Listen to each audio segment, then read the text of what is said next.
আসসালামু আলাইকুম রহমতুল্লাহ। আমরা খেজুরটা কাটার পরে বিচিগুলো এখানে এইভাবে নিয়েছি। নেওয়ার পরে পরবর্তী ধাপে আমরা এই বিচিগুলো একটা বক্সে নেব। বক্সে নেওয়ার পরে পানিতে ভিজিয়ে রাখবো 1 থেকে 2 দিন। 2 দিন ভিজিয়ে নেওয়ার পরে ভালো করে ধুয়ে পানিটা চেঞ্জ করব। প্রত্যেক দিন চেঞ্জ করার পরে 5-6 দিন পানি চেঞ্জ করব। 5-6 দিন চেঞ্জ করার পরে এরপরে আস্তে আস্তে যখন বিচিটা মোটা হবে একটু, তখন আমরা এটা থেকে আলাদা করে নিয়ে একটা বক্সের মধ্যে নেব। বক্সটা এরকম হতে হবে যেন বক্সটার মধ্যে হাওয়া বাতাস না ঢুকে।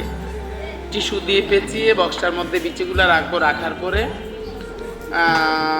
প্রায় 20-22 দিন পরে এগুলা থেকে অঙ্কুর বের হবে। অঙ্কুর বের হওয়ার পরে আমরা পলিথিনের মধ্যে চারাগুলা সেট আপ করবো।